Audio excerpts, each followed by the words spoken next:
The moment it happened, the entire wedding table went silent. My daughter-in-law looked straight at me, smiled, and joked that I looked like a fat pig standing near the buffet.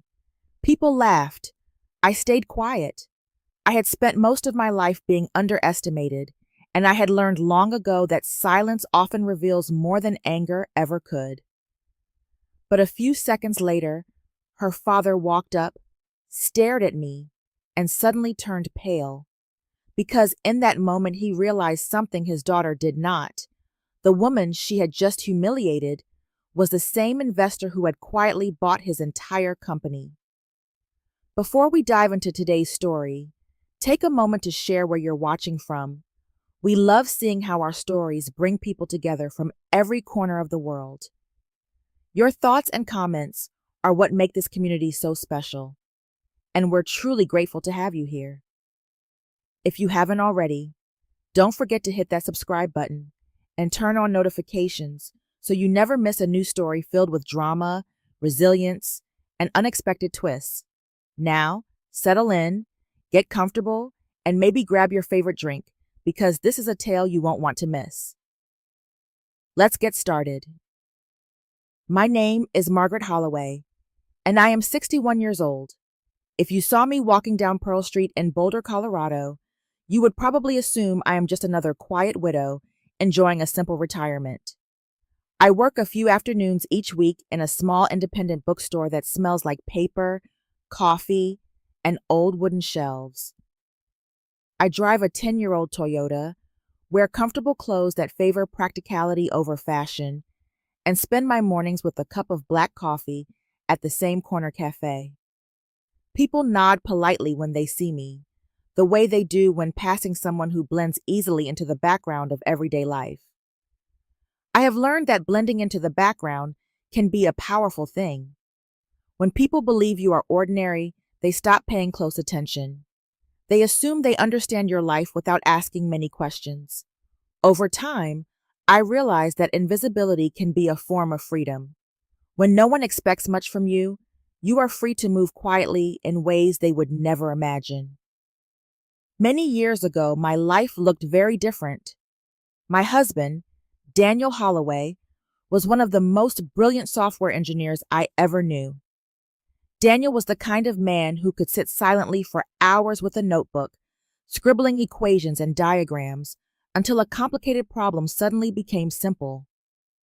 We met while working for a technology company that specialized in supply chain management systems. What began as a professional partnership slowly became something much deeper.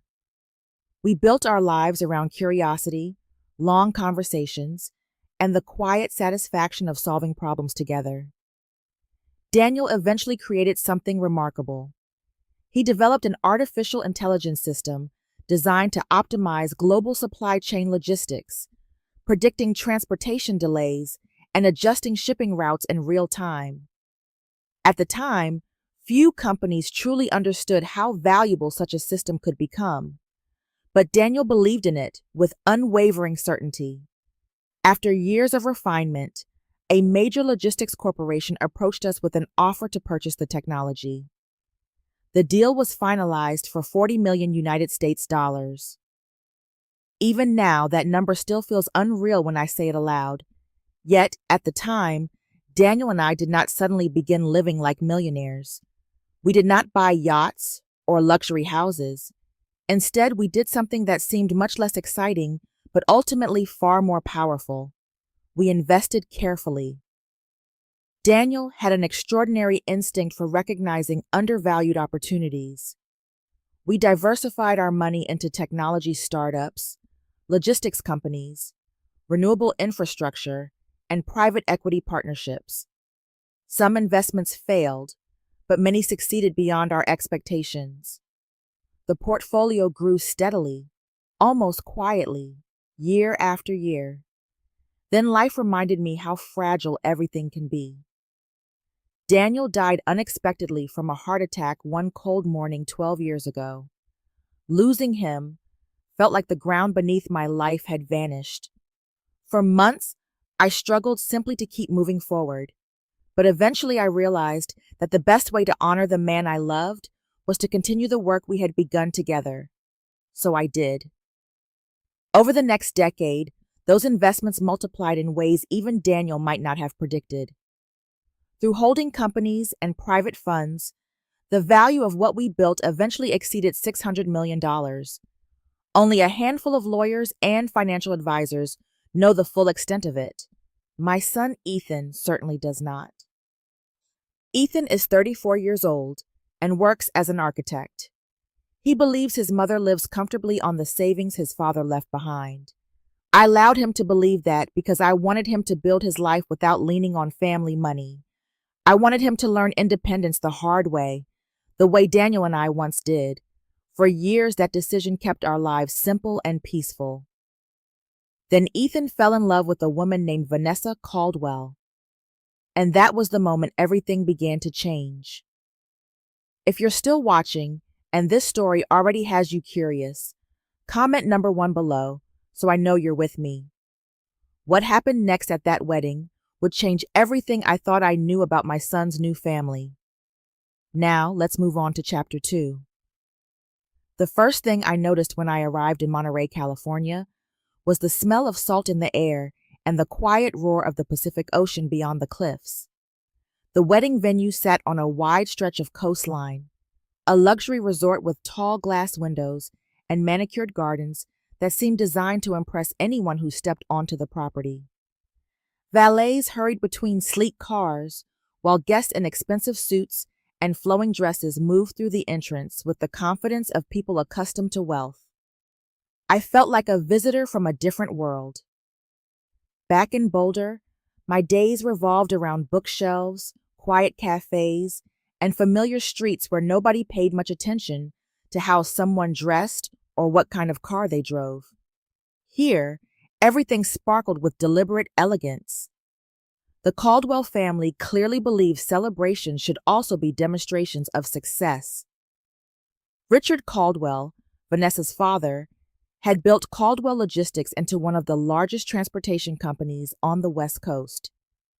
I had read about him in business articles years earlier. At the time, I never imagined our families would one day be connected through marriage.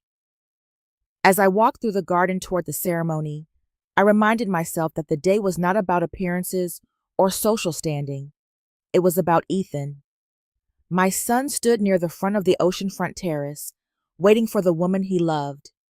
The sunlight reflected on the water behind him, and for a moment, he looked exactly like the young boy who used to build elaborate model bridges across our living room floor. Watching him smile filled me with a mixture of pride and quiet concern. Vanessa Caldwell walked down the aisle with perfect composure. She was beautiful, poised, and confident in the way people often become when they grow up surrounded by privilege. When Ethan took her hands during the vows, his expression carried a sincerity that made me hope my earlier doubts about Vanessa were simply the worries of an overprotective mother. The ceremony itself passed in a gentle blur of ocean breeze and soft music. Guests applauded as the couple kissed, and champagne appeared almost instantly as the celebration moved indoors for the reception. Inside the grand hall overlooking the water, the scale of the event became even clearer. Crystal chandeliers glowed above tables decorated with white orchids. A small orchestra played near the dance floor, while servers carried trays of delicate appetizers across the room. Conversations floated through the air about venture capital investments, real estate markets, and private flights to distant vacation homes. I chose a quiet seat near the edge of the room, content to observe. Not long after dinner began, Vanessa approached my table with a group of her friends. Their laughter arrived before they did. She rested one hand lightly on the back of my chair and introduced me to them with a smile that felt polished rather than warm. She joked about how much food the buffet offered and glanced at my figure before making a comment that compared me to a fat pig. The group laughed, some openly, and others with uncomfortable hesitation. I kept my expression calm. Over the years, I had learned that reacting emotionally often gave people exactly the attention they wanted. Silence, on the other hand, could be far more powerful. Just as the awkward laughter began to fade, another voice entered the conversation. Richard Caldwell had approached the table. He studied my face carefully, his eyes narrowing as though he were trying to recall a distant memory. For a long moment, he said nothing at all. Then he spoke quietly, almost to himself. "Margaret Holloway?" When I nodded, his expression changed completely. "You are the investor who bought Caldwell Logistics 3 years ago." The laughter around the table disappeared instantly, and for the first time that evening, Vanessa looked at me with genuine confusion. If you're still here, and that moment shocked you, comment number 2 below to let me know you're still following the story. Because what happened the very next morning raised even more questions than answers. Now, let's continue to Chapter 3. The morning after the wedding arrived, with a quiet, gray sky stretching across the Pacific Ocean. From the window of my hotel room in Monterey, I watched waves roll steadily against the rocky shoreline below. Normally, the sound of the ocean would have been calming, but that morning, it felt like a reminder that something in my carefully balanced life had shifted. The previous night replayed in my mind again and again. Richard Caldwell's voice, calm yet unmistakably certain, had carried across the table when he recognized my name. I had spent more than a decade constructing a life where no one connected the modest widow in Boulder with the investor behind a network of companies. One brief moment of recognition threatened to unravel that entire structure. I had barely finished my first cup of coffee when someone knocked on the door. When I opened it, Ethan stood there, looking as though he had barely slept. His usually relaxed expression had been replaced with tight uncertainty. I recognized the same restless energy he used to have as a teenager when something weighed heavily on his mind. He stepped inside without speaking for several seconds. Finally, he asked about the comment Richard had made during the reception. The question itself sounded simple, but the confusion behind it was impossible to miss. For years, I had known this moment might eventually come. Keeping the truth from my son had never been about deception. It had been about protection. I wanted Ethan to grow into his own career, to struggle through the same challenges that had shaped Daniel and me. Money has a way of bending the world around people who inherit it too easily. I never wanted my son to live inside that distortion. Still, I knew I could not simply dismiss what happened at the reception. So, I told him part of the truth. I explained that after Daniel's death, I continued investing the money we had earned from selling his technology. Over time, those investments expanded, and eventually, one of the firms connected to my portfolio purchased Caldwell Logistics when the company faced financial trouble. I described it as a business decision, nothing more dramatic than that. Ethan listened quietly while I spoke. The explanation seemed to settle some of his immediate questions, yet I could see uncertainty lingering in his expression. For his entire life, he had known me as a practical woman who clipped coupons and repaired old furniture rather than replacing it. The idea that I could be connected to the purchase of a major logistics company clearly challenged that image. He ran his hand through his hair the way he used to do when he was trying to solve a difficult problem. What I did not mention was the true scale of the investments Daniel and I had built over the years. Some truths need to arrive slowly, especially when they have the power to reshape how someone understands their past. Before leaving, Ethan mentioned that Vanessa had spent most of the night talking privately with her father. Something in his tone suggested he was not entirely comfortable with that conversation. Later that afternoon, I noticed the change myself. Vanessa greeted me with a politeness that had been completely absent during the reception. The sharp humor from the night before had vanished. In its place appeared a careful attentiveness, the kind people adopt when they suddenly believe someone might be far more important than they first assumed. That shift concerned me more than the insult ever had. It meant Vanessa was thinking, and the more she thought about what Richard revealed, the closer she might come to discovering the truth I had spent 12 years keeping hidden. If you're still watching and starting to sense something deeper behind all of this, comment number 3 below so I know you're still with me. Because Vanessa was only beginning to reveal her real intentions. Now, let's move on to chapter 4. A few days after the wedding, I returned to Boulder, Colorado, hoping the familiar rhythm of my life would quiet the uneasiness that had followed me home from Monterey. The air in Boulder carried the dry scent of early autumn, and the mountains beyond the town stood calm and steady beneath a pale blue sky. Normally, that landscape had a grounding effect on me. This time it did not. The memory of Richard Caldwell recognizing my name at the reception still echoed in my mind. For more than a decade, I had maintained a carefully constructed distance between my private life and the financial world Daniel and I had quietly built together. Yet the look on Richard's face suggested he understood far more than I would have preferred. 3 days after I returned home, my phone vibrated with a message from Vanessa. The tone surprised me immediately. It was polite, almost formal, asking whether we could meet for a family discussion about future opportunities. Vanessa had never used that kind of language with me before. The sudden professionalism made my suspicions stronger rather than weaker. We agreed to meet in Denver, Colorado, at a restaurant located halfway between Boulder and the area where Ethan and Vanessa lived. When I arrived that afternoon, the restaurant was quiet, filled with the muted conversations of business lunches and the soft clinking of glasses. Vanessa and Ethan were already seated. Vanessa stood to greet me, and I noticed immediately that she carried a slim leather folder. Her posture was composed, almost corporate, and the casual arrogance I had seen during the wedding reception had disappeared completely. In its place was a kind of controlled attentiveness. Ethan looked slightly uncomfortable.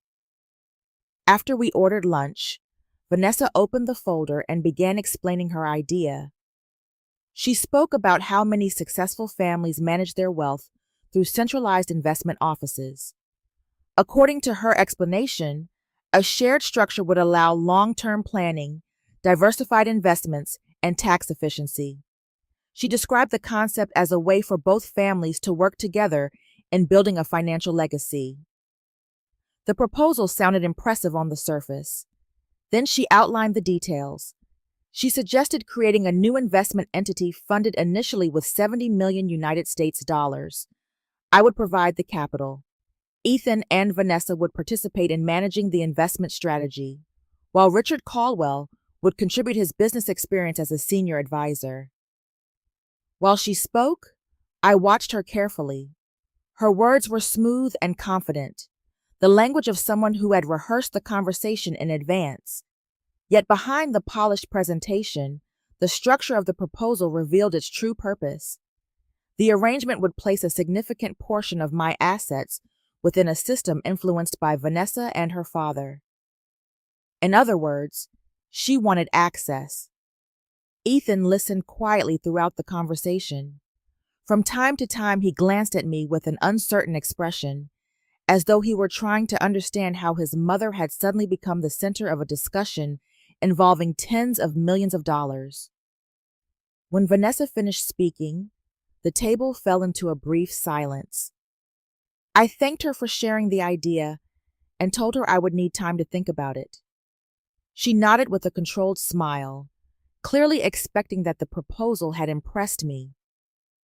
But by the time I drove back to Boulder that evening, my instincts were already working in a different direction.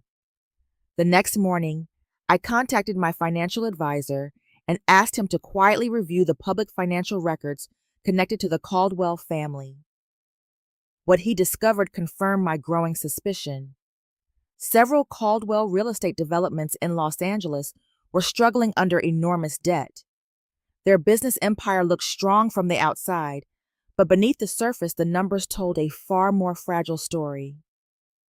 For the first time, I I began to wonder whether Vanessa's interest in my son had started long before their wedding day. If you're still here and wondering what I did after hearing that proposal, comment number 4 below to show you're still following along. What I discovered next changed the entire direction of this story. Now, let's continue to the next chapter. A week after my advisor sent me the financial report on the Caldwell family, I sat alone in my kitchen in Boulder with the documents spread across the table.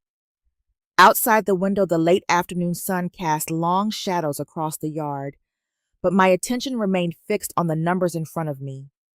The report confirmed what my instincts had already begun to suspect. Several Caldwell real estate projects in Los Angeles were carrying enormous debt. The family that had appeared so powerful and confident during the wedding reception was quietly struggling beneath financial pressure that most of their social circle probably did not know existed. Vanessa's proposal suddenly made perfect sense. It had never been about family unity or long-term financial planning. It had been about gaining access to resources that might rescue her family from a difficult position. Once I understood that, I knew the situation required a direct conversation. I contacted my legal advisor in Denver and arranged for a meeting in one of the firm's conference rooms. A professional setting would remove any illusion that this was still a casual family discussion. On the day of the meeting, I arrived early. The conference room overlooked downtown Denver, with wide windows that reflected the pale winter sky above the city. I placed a folder of documents on the polished table and waited quietly while the minutes passed. When Ethan and Vanessa entered the room together, I studied their expressions carefully. Ethan looked uneasy, his shoulders slightly tense, as though he sensed the conversation ahead might not be pleasant. Vanessa, however, appeared calm and controlled. She greeted me politely and took her seat across the table with the confidence of someone who believed she understood the situation. After a brief moment of silence, I began speaking. I explained that after our conversation in Denver the previous week, I had taken the time to review several financial records connected to recent developments involving the Caldwell family. My tone remained calm, almost conversational, but I could see Vanessa's eyes sharpen with interest. Then I placed the first document on the table. It was a report showing that a private investigative firm had been hired to examine several investment entities associated with my name.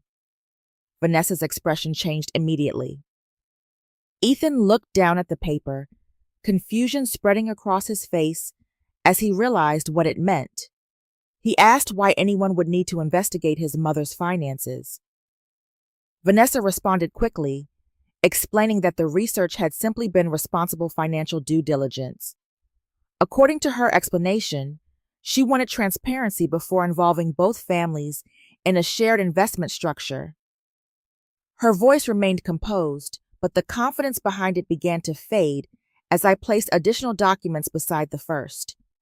These reports detailed the financial situation of several Caldwell real estate developments. The numbers were clear and difficult to dispute. Millions of dollars in loans had accumulated across multiple projects.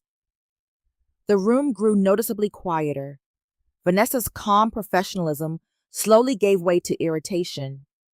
She accused me of deliberately purchasing Caldwell Logistics years earlier in order to weaken her father's position within the company. I listened without interrupting. The accusation itself did not surprise me.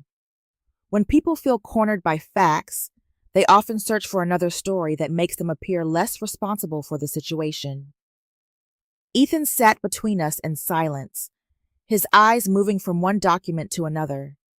For the first time since the wedding, I saw uncertainty replace the confidence he had once felt about the future of his marriage. By the time the meeting ended, nothing had been resolved. But one thing had become painfully clear. The quiet tension that began at the wedding reception had finally grown into an open conflict neither Vanessa nor I could ignore.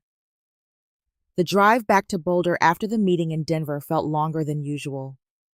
The highway stretched across the flat Colorado plains, disappearing toward the distant outline of the Rocky Mountains. Yet my thoughts never left the conference room we had just left behind. Vanessa's reaction during that meeting had confirmed something I had suspected for days. She was not the kind of person who would quietly accept defeat. People like Vanessa rarely retreat. They simply change strategies. For more than 12 years, I had structured my investments with careful precision. The companies connected to my name were layered through holding corporations, venture partnerships, and private funds. Every structure had been built legally and transparently within the rules of corporate finance, but the design also protected my privacy. Only a handful of attorneys and financial advisors understood the full scope of the network Daniel and I had created. Vanessa, however, had already shown that she was willing to dig into matters that did not belong to her. 4 days after the meeting, my financial advisor called early in the morning. His voice carried a tension that immediately caught my attention. He explained that a formal inquiry had been submitted to the United States Securities and Exchange Commission requesting information about several investment entities connected to my portfolio. The request questioned whether those entities had properly disclosed ownership structures in regulatory filings. Technically, I had nothing to fear. Every company associated with my investments followed the appropriate reporting requirements. Yet I also understood how these investigations worked. Even when no wrongdoing existed, regulatory reviews could take months or even years. Lawyers would become involved. Documents would be examined. Journalists might start asking questions. Privacy could disappear very quickly. I did not need anyone to tell me who had likely initiated the complaint. Vanessa had clearly decided to escalate the conflict. The logic behind the move was obvious. If my investment structures came under federal review, the situation could become expensive, complicated, and publicly uncomfortable. Under those circumstances, she might expect me to negotiate some kind of financial settlement simply to avoid the distraction. I spent the rest of the morning reviewing documents with my advisor over the phone, making sure every corporate record remained in perfect order. By the afternoon, my mind felt exhausted but steady. Then Ethan appeared at my door. The look on his face told me immediately that something else had happened.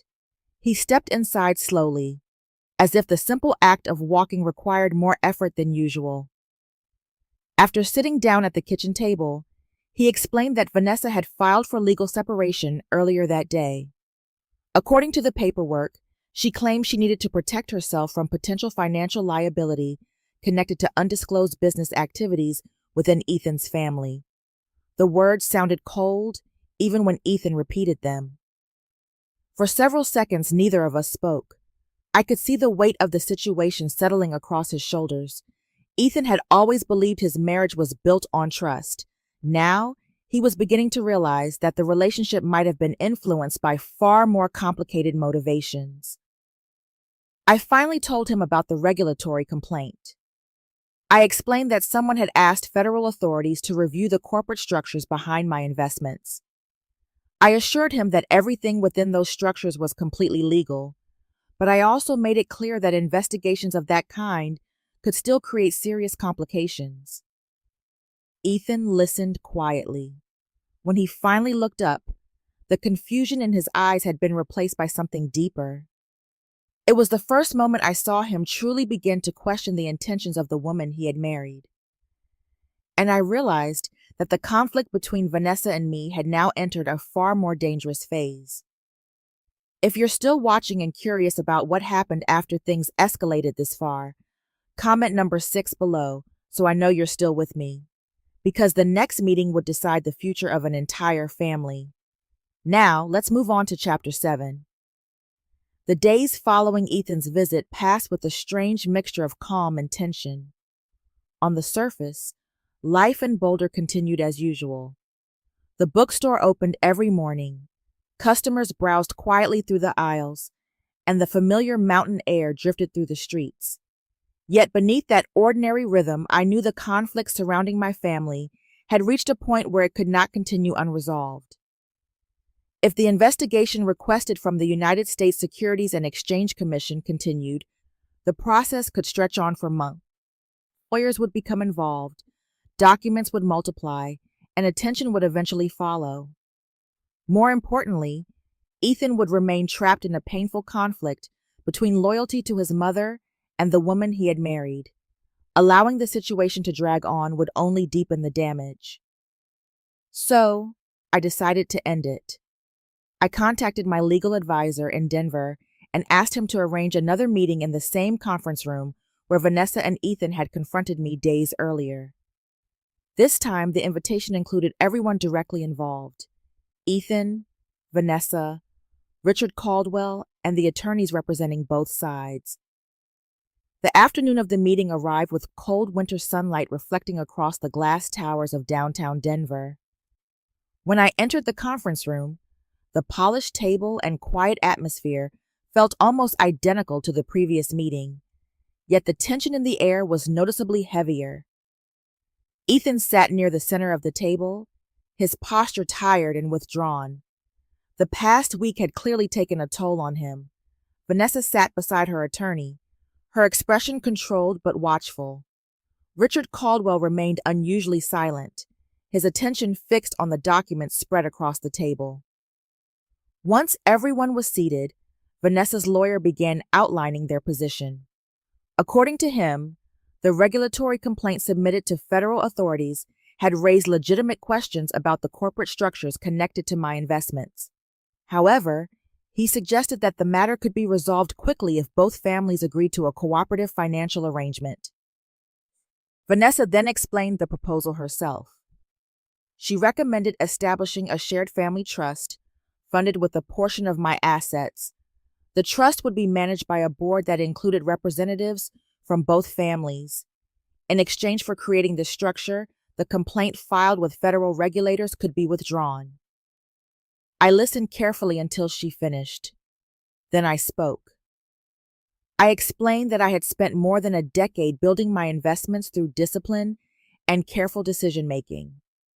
I had no intention of transferring control of those assets to individuals who had already attempted to pressure me through investigations and legal threats. The room fell silent for several seconds. Vanessa's expression hardened slightly, as though she had expected resistance but hoped the pressure might still force my cooperation. Instead, I placed a new document on the table. I told them I was prepared to offer a different solution. I would provide a financial settlement that allowed the Caldwell family to stabilize their immediate situation. In exchange, Vanessa would withdraw all regulatory complaints and formally separate her life from Ethan's. The proposal carried a weight that was impossible to ignore. Ethan looked at me with stunned disbelief.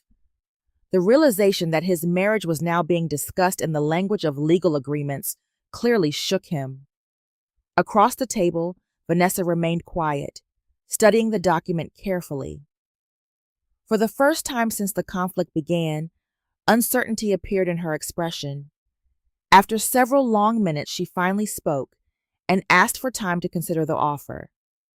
As the meeting ended, I understood that the decision she made next would determine whether this conflict ended quietly or transformed into a long and destructive legal battle.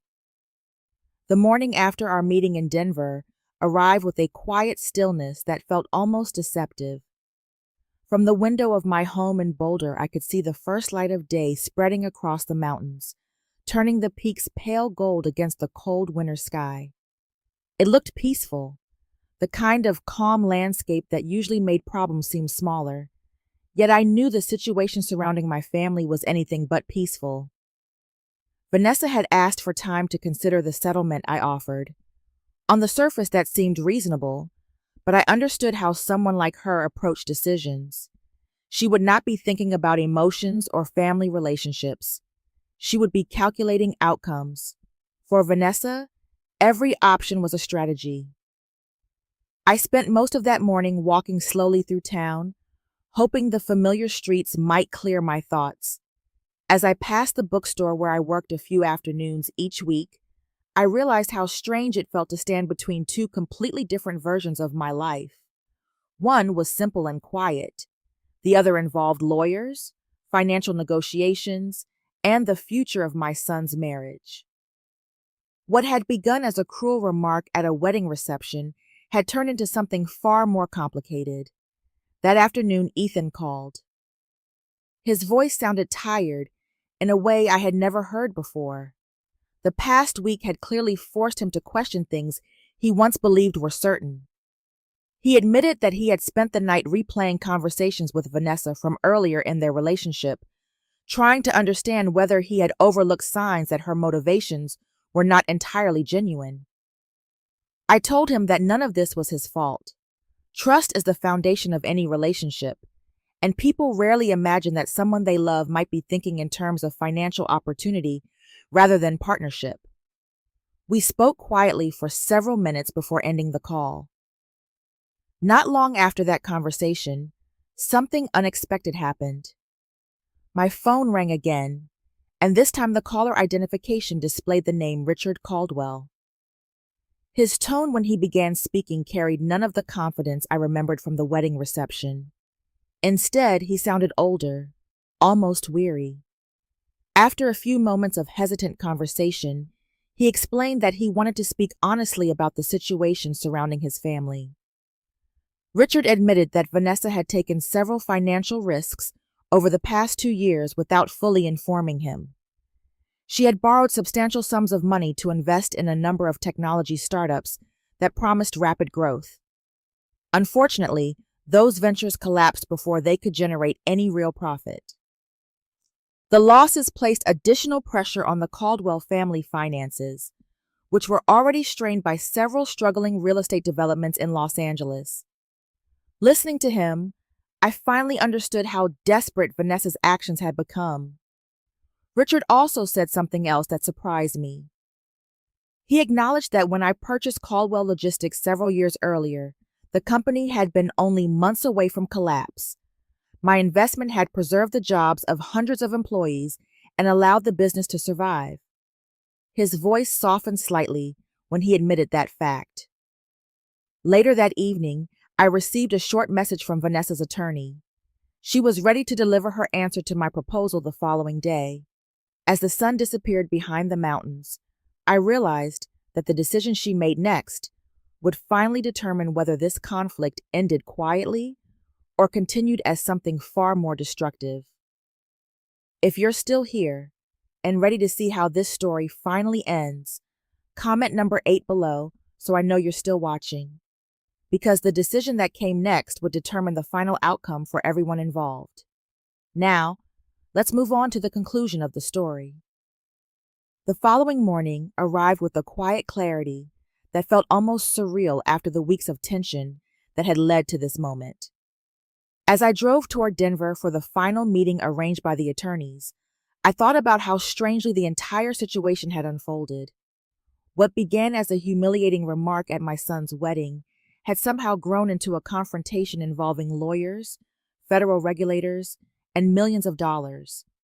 Life has a way of turning small moments into unexpected turning points. The law office conference room looked exactly the same as it had during the previous meetings. The long, polished table reflected the pale winter light from the windows overlooking downtown Denver. Yet the atmosphere inside the room felt noticeably different. Everyone present understood that the conflict was about to end one way or another. Vanessa arrived with her attorney, her expression composed but distant. Ethan sat quietly beside me, his shoulders slightly tense, as though he were bracing himself for whatever came next. Richard Caldwell entered last, offering only a brief nod before taking his seat. Once the meeting began, Vanessa's attorney spoke first.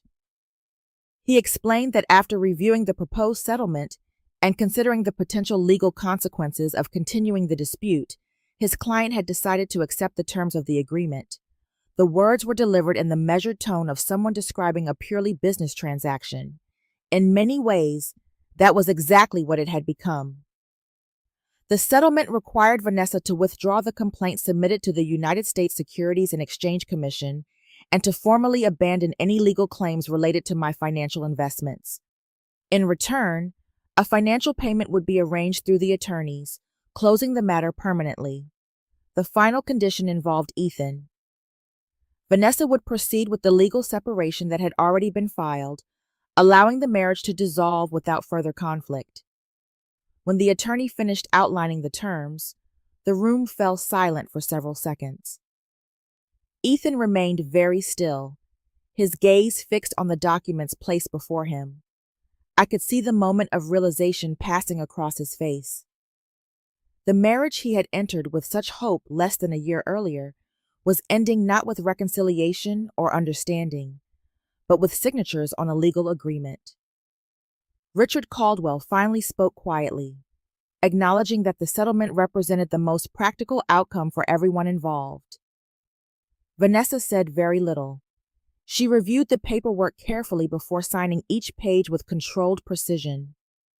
When the documents were passed across the table to me, I signed them as well, completing the final step in closing the dispute. Within minutes, the attorneys confirmed that the regulatory complaint would be withdrawn and the settlement payment arranged. Just like that, the conflict ended. Vanessa gathered her belongings and left the conference room without looking back. Richard followed shortly afterward, his expression reflecting the quiet exhaustion of a man who understood how much damage ambition can cause within a family. Ethan and I remained seated for a moment after the others had gone. In the weeks that followed, he filed for divorce and began the slow process of rebuilding his life. Watching him move through that disappointment was painful, but I believed that time would eventually restore his confidence. Some lessons arrived gently. Others arrived through endings we never expected. Several months passed after the settlement agreement was signed in that quiet conference room in Denver. Time has a way of softening even the sharpest moments in life, though it never erases them completely. The conflict that once seemed overwhelming slowly faded into something that felt more like a difficult chapter than a defining ending. Winter eventually gave way to spring, and with it came a sense that both Ethan and I needed a fresh beginning. For Ethan, the months following the divorce were not easy. The end of his marriage forced him to confront a reality he had never expected to face. For a while, he threw himself completely into his work as an architect, spending long days in the studio reviewing designs and visiting construction sites. I recognized that pattern well. Work can become a quiet refuge when the rest of life feels uncertain. Gradually, however, I began to notice small signs of healing. Ethan started laughing more easily again during our weekend phone calls. The tension that once lingered in his voice slowly disappeared. The experience had been painful, but it also seemed to give him a clearer understanding of the kind of life he wanted to build. The changes were not limited to Ethan. The conflict with the Caldwell family had forced me to reflect on my own choices as well. For more than a decade, I had lived carefully, protecting my privacy and avoiding attention. The strategy had served its purpose, but the experience also made me realize that life should not be spent entirely in the shadows. A few months after the divorce was finalized, I made a decision that surprised even some of my closest advisors. I sold my house in Boulder and moved to Santa Fe, New Mexico. The city had always fascinated me with its mixture of art, history, and quiet desert landscapes. The slower rhythm of life there felt refreshing, as though the past few years had been gradually cleared away by the wide open sky and dry mountain air. With the move came another decision. I created a small foundation dedicated to supporting young engineers and inventors who lacked the financial resources to develop their ideas. The organization was named in honor of Daniel, whose curiosity and determination had started the journey that shaped the rest of my life. Watching those young innovators present their projects reminded me of the early days when Daniel and I spent long evenings discussing new ideas at our kitchen table. Around that same time, Ethan told me he had met someone new. Her name was Sarah, and she worked as an elementary school teacher. The first thing Ethan mentioned about her was not her education or her career plans, but the kindness she showed toward people around her. When I finally met her, I understood exactly what he meant. Sarah spoke with warmth, asked thoughtful questions, and seemed completely uninterested in anything related to money or status. The simplicity of her character felt like a quiet reassurance after everything that had happened. Occasionally, I still remembered the moment at the wedding when Vanessa had mocked me in front of her friends. At the time, the insult felt deeply humiliating. Looking back now, however, it seems strangely insignificant. Life had continued moving forward, and in the process it had revealed something far more important. The most powerful response to cruelty is not revenge. It is the quiet strength of building a life that remains meaningful long after the noise of conflict fades away. Sometimes life reveals its deepest lessons through moments that seem small at first. A careless word, a quiet humiliation, or a difficult choice can slowly unfold into something far more meaningful than anyone expected. Time has a remarkable way of separating what truly matters from what once felt overwhelming. Wealth, status, and appearances often fade into the background, while character, patience, and quiet resilience remain. The real strength in life is not found in winning every battle or proving others wrong. It is found in the ability to move forward with dignity, to rebuild peace after conflict, and to use experience as a guide toward a wiser future. When pride and noise fade away, what remains is the simple truth that integrity will always outlast arrogance. Thank you for listening to this story. If it made you reflect in any way, feel free to share your thoughts in the comments and let others know what you think.